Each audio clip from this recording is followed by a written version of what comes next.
Da-da-dun, da-da-dun, dun, da-da-dun, da-da-dun, dun, da-da-dun, da-da-dun, dun, dun, dun, dun, da-da-dun, da-da-dun, da-da-dun, dun, dun, dun. It's NFL playoff time, guys. Stick with me.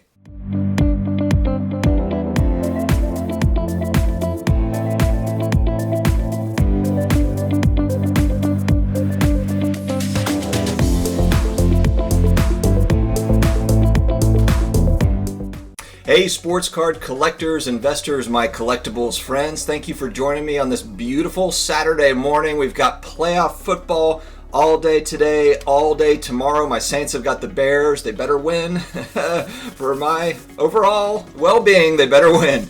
Sort of kidding, but not really. Also, the Mavs play tonight. They play the Magic, which... Look, it's like a blockbuster sports weekend coming up for me. So I'm excited about this. Today I'm going to be talking about football cards that I am avoiding for the time being, and then also some that I'm watching, I'm targeting as we move through this weekend's playoff games. I'm going to break it down game by game. We'll go from there. But first, before we get started, if you're brand new here, please subscribe. Hit the notification bell so you are notified when each video comes out. I come out with daily sports card, collectibles, personal finance, all kind of wrapped into one perfect little thing. It's not perfect, I'm kidding. It's far from perfect, but it's a blast. For me, my wife doesn't really like to hear me talk about cards at her all the time, so this is my community, this is my people. My people are here, so thank you very much for joining. Get in the comments, let's talk about some of this stuff. I do my very best to reply to as many comments as possible, and I like to mix it up and kind of hear your thoughts as well. This is an open discussion forum, so let's go ahead and dig into it. All right, first game, Bills and Colts. I gotta admit, guys, this is a dangerous game for the Bills. And the reason why I say that is because I really like the Bills top to bottom as a team. Josh Allen is really taking another step forward. I mean, last season he looked good, but this season it's a different guy. I mean, he's really progressed. And, you really feel good about him as just a good QB. Obviously, guy's got to stay healthy. He's got a running element to his game, but he's just a big dude that can throw it 80 yards down the field. And he's got, Stephon Diggs to throw to, who I believe is questionable for this game. And look, I'm filming this Saturday morning, so I haven't checked, Roto and Pro Football Talk to see what the story is, Twitter, see what the story is with injuries and stuff like that. I'll assume that he's going to try to play. But that's going to be a big thing. As far as Josh Allen cards go, I'm avoiding these right now. They're expensive. I mean, let's face it, they're expensive. I don't think it's a good time to get into Josh Allen for me anyway. Look, if you're collecting, you just want to get in on it. I get it. My thought, though, is that if the Bills lose, there's opportunities there to buy. And then in the offseason, honestly, even if the Bills win the Super Bowl, this is going to go for any of these players we talk about. I learned this lesson last season with Pat Mahomes. He won the Super Bowl, and his cards actually are, quadruple what they were after he won the Super Bowl. So just because a guy might win the Super Bowl, don't think that you can't get that person. That if they happen to win the Super Bowl, the cards are out of reach all of a sudden. It doesn't always happen like that. We're still going to be moving into an NFL offseason, so we got to keep that in mind for sure. If the Bills lose, I'm paying close attention. I'm not necessarily just buying immediately unless there is a big sell-off. Maybe people just kind of like panic sells and you see some great deals. Then there could be opportunities for sure for Josh Allen cards. But for me, I would probably wait. I will say, though, there could very well be kind of flash sales that happen because of losses, because the teams lose. So you could see a particular player that you've been paying attention to. If their team loses, you just kind of see a big sell-off, and that can definitely be an opportunity before everything kind of stabilizes again, when people are kind of get their wits about them and move on from it. So that is something I'm paying attention to. For the teams that lose, if there are guys that you like, I'm certainly watching their prices over the weekend and on Monday. As far as the Colts are concerned, I think maybe it would be Phillip Rivers that we're looking at, and I'm just not at a point where, first off, I'm not big on Phillip Rivers. Secondly, unless the Colts do go and win the Super Bowl or something, I just think that the offseason would be the time to buy Phillip Rivers if you're collecting him or you like him long term. Rams, Seahawks. So for the Seahawks, it's Russell Wilson that I like and DK Metcalf. Not big on the skill position players. I don't own a lot of different ones, and also kind of got burned with a few Saquon Barkley and CMC cards from earlier in the season. Now I think that they'll rebound and things like that. I didn't spend huge money on those guys, but it was just a reminder that skill players can get injured a lot more easily than QBs. QBs can get injured too, but football is just one of those sports where it's going to be tough for these guys to stay healthy all the time. So for that reason, I'm paying attention to Russell Wilson, but his stuff is expensive.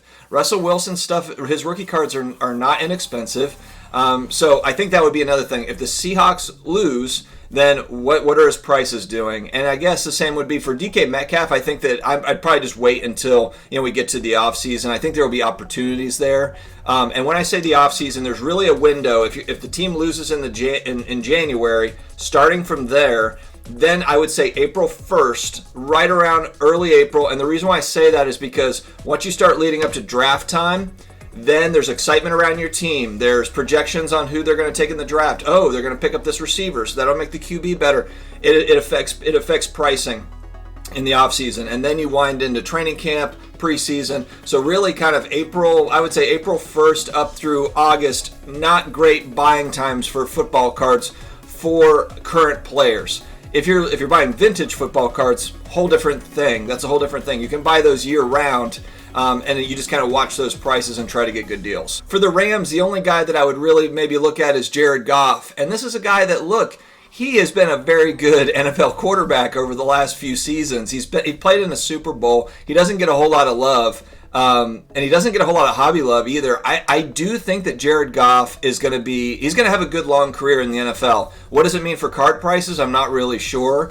But I would see how far his rookie cards sink, if they do sink. I haven't checked prices on his stuff today or kind of where it is. He's had some spotty play over the last couple weeks. The defense has bailed him out.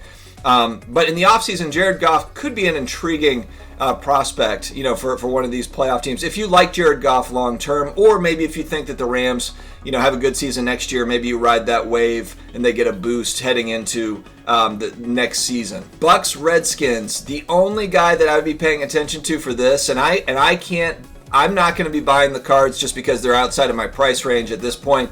Tom Brady rookie cards. If Tom Brady has an early exit from the playoffs, I don't see it happening against the Redskins this week, but I would pay very close attention to maybe a rookie card that you've been targeting for a while, starting from that point through that offseason. The problem is that Tom Brady's stuff is already very expensive, but there could be a small window where there is a sell-off.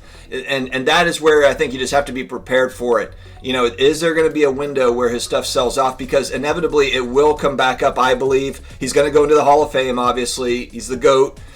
So any sort of dips, that they could easily rebound once, the next season comes. It'll be a small window of time, I believe, to where that, Bowman rookie card that you've been wanting could see a little bit of a sink. And honestly, it might not even sink at all. The prices might hold steady even if he loses over the weekend.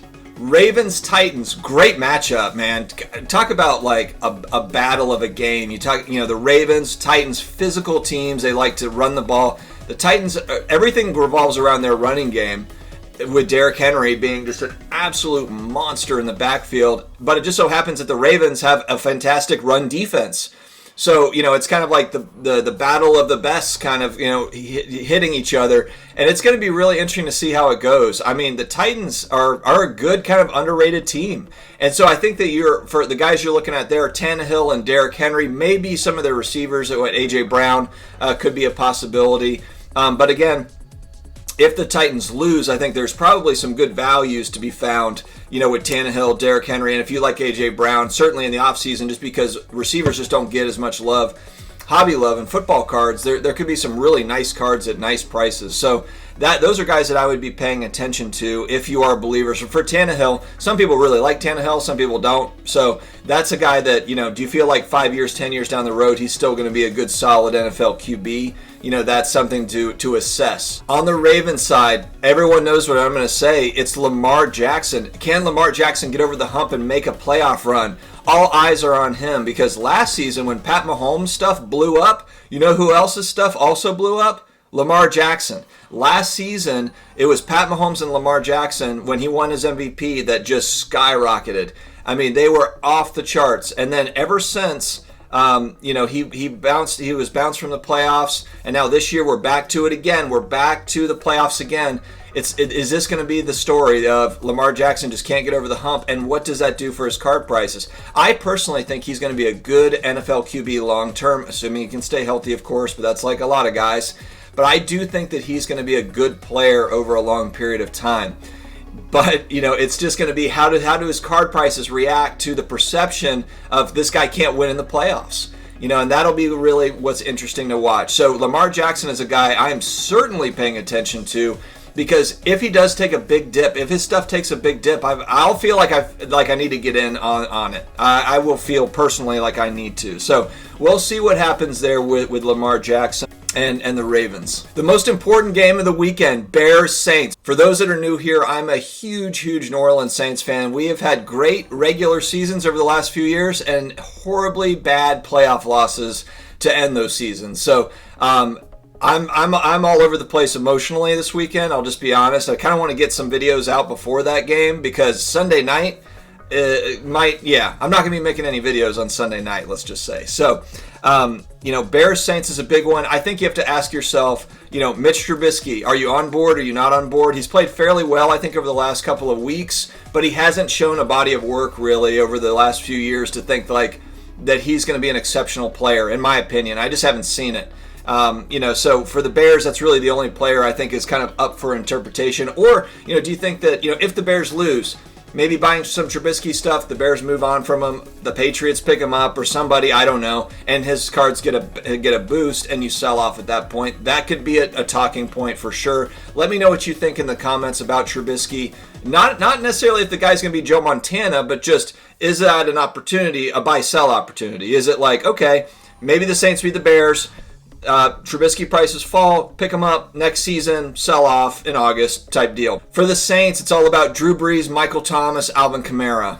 So the Michael Thomas and Alvin Kamara skill players, I think that you can probably get deals on these guys in the offseason. I don't know if there needs to be a big rush. If the Saints lose tomorrow, oh man, I don't even want to think about that. There's probably, maybe there's some flash sales, but again, I think there's going to be opportunities on the skill players. Drew Brees is an interesting one because his prices are fairly high. So, if they do lose, plus there's speculation that he is going to retire after the season, heavy speculation. Adam Schefter's talking about it. He did sign a deal with, I believe it was ABC, one of the networks, to become an analyst or become a commentator or whatever. Essentially when he retires, he moves into that role. So he basically has a job lined up. So that, it's either going to be this season or next season that he is completely done. But just with the fractured ribs, all the stuff he's had to deal with, there's a heavy speculation this is his last year, as much as it pains me to say it. And so for his card prices, I'm a Saints fan. I have a couple of Breeze rookie cards. I'm going to wait right now. I actually got a great offer. It was through, I think, Twitter. Somebody had reached out to me about a refractor rookie card of his, and I think it was a PSA 9 or maybe it was a BGS 9.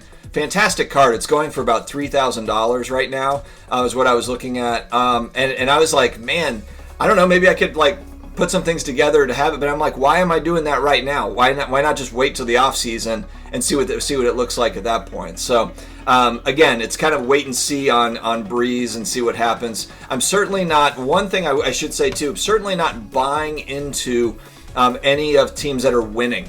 So if a team is winning, I'm not buying into any of those players.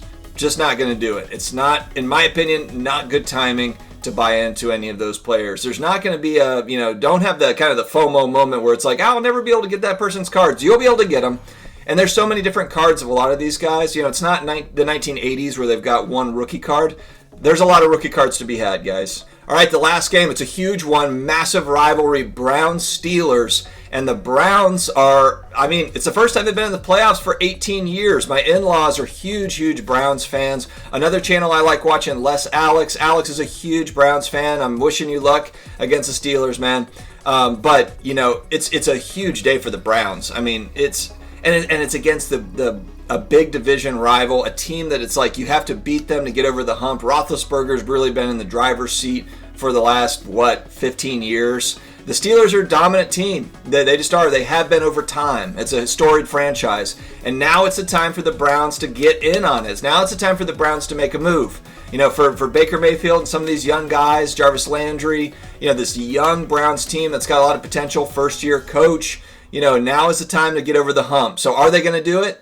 We'll see. I'm not buying. The guys I'm watching, for the Browns, it's Baker Mayfield. I think that Baker Mayfield is going to be a good QB over a long period of time. I just do. I think he's going to be around. He gets a lot of flack for not, whatever, like the defense has to bail him out or whatever, but it's football. Like it's a game where the offense, defense, special teams has to work together to win.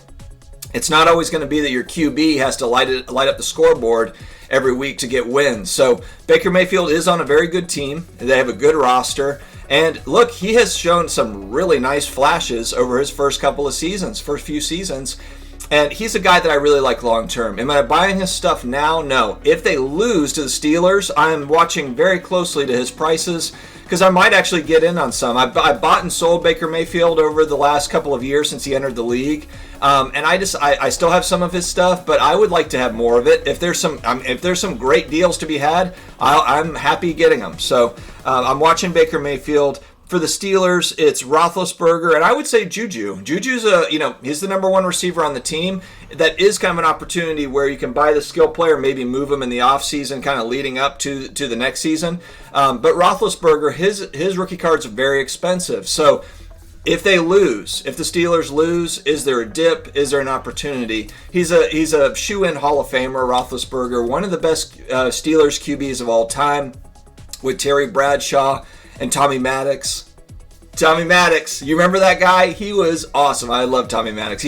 For the record, he was not one of the Steelers' best QBs of all time, but Tommy Maddox, man, look him up. All right, guys, thank you very much for joining me today. I'm excited for NFL football and for the Mavericks game tonight. So let me know your thoughts in the comments. Let's dig into it. Also, don't forget to subscribe, hit that notification bell, and then also I do have Amazon affiliate links in the video description. Any qualifying purchases made through those links, we do get a small commission. Would very much appreciate you checking it out. Have a great day, guys. We will talk to you again later.